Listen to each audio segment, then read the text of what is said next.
Naša Škoda Fabia Extra.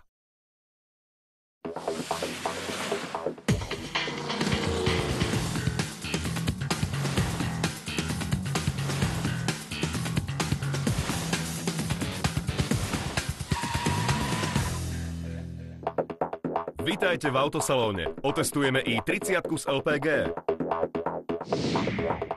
Ukážeme vám exkluzívnu novinku od Harleya. A prvú Škodovku na CNG. V autosalóne sme mali už možnosť niekoľkokrát vyskúšať si i30 s rôznymi motorizáciami. Dnes tu ale máme trošku zvláštnu i30.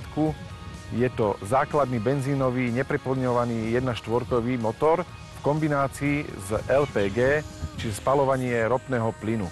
Tým pádom toto auto by malo byť nielen mimoriadne hospodárne, ale aj ekologické.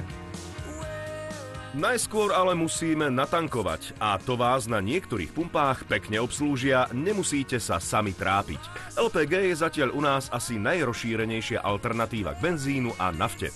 Niektoré značky takúto prestavbu spravia už pri výrobe daného modelu. V prípade i30 však Kórejci na takúto možnosť auto len predpripravia.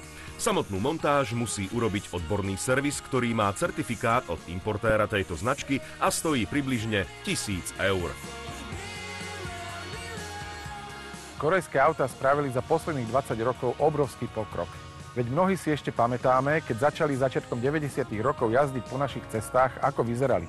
Dnes by sme sa napríklad takému prvému akcentu jeho výzoru asi len smiali. Korejci si uvedomili, že ak majú preraziť v Európe, tak musia svoje autá pre rozmaznaných Európanov navrhovať v Európe, ale aj v Európe vyrábať. V roku 2008 s príchodom prvej generácie modelu označovaného ako i30 začala francúzska či nemecká konkurencia brať Kórejcov už vážne. Veď na trh prišlo auto, na ktoré sa dalo nielen pozerať, ale ktoré v kvalite spracovania materiálov či technike bolo o level vyššie. S príchodom druhej generácie i30 v roku 2011 sa dá povedať, že v predajoch v segmente nižšej strednej triedy začali Kórejci riadne tvrdiť muziku.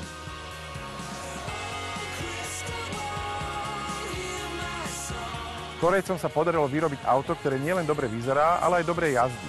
Oproti svojmu sesterskému modelu Kia Ceed vyzerá agresívnejšie a športovejšie, a to vďaka mnohým hranám na karosérii.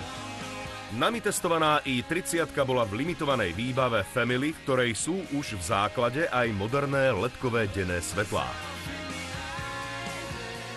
Kórejci uvedomili, že sa musia svojim spracovaním, materiálmi a kvalitou priblížiť európskym značkám, ale cenovo ich podliesť. A tak začali využívať služieb európskych dizajnerov či inžinierov. A v Kóreji navrhli auto mimoriadne praktické, veď už základný objem batožinového priestoru je veľmi slušných 378 litrov. Miesto rezervy je pri autách na LPG kovová nádrž na plyn. A tak pri defekte použijete lepiacu sadu. Po sklopení zadných opradiel narastie objem na prevoz batožiny na hodnotu 1316 litrov. Škoda ale, že sklopené opradlá nie sú v rovine. Sedenie na zadných sedadlách je bez priestorových obmedzení. Pred kolenami aj nad hlavou má aj vyšší cestujúci dostatok miesta. Asi najmarkantnejšie sa dá vidieť pokrok Kórejcov v interiéroch ich aut. Tu v i30 je prístrojová doska vyrobená z kvalitných mäkčených plastov, všetko lícuje, nič nevrzga, zabudnite na tvrdé papundekle. Auto má nabehaných zatiaľ iba 4500 km, ale nič tu nebúcha, nič tu nevrzga. Hádam len jedna veľmi subjektívna výčitka k interiéru je to, že aj keď je usporiadaný klasicky, čiže dva veľké budíky pred vodičom, tak vyzerá veľmi moderne, ba až futuristicky. Ale to je skutočne vec osobného vkusu. Za volantom sa vodič cíti veľmi pohodlne. Aj v oblasti ramien je dostatok miesta. Volant má tiež trošku atypický dizajn, ale funkčnosť s ovládacími tlačidlami palubného počítača, rádia či tempomatu mu vyčítať nemôžeme. Dekorácií imitujúcich chróm nie je prehnane veľa, ale opäť nie každému to sedí. Na stredovom tuneli pred radiacou pákou je prepínač plynového pohonu, ktorý zároveň slúži aj ako ukazovateľ stavu plynu v nádrži. Z nej ubúda asi o 15% rýchlejšie ako z benzínovej. Jeho cena je však takmer o polovicu lacnejšia ako benzín. V každom prípade treba prepínať na spaľovanie plynu až po zohriatí motora.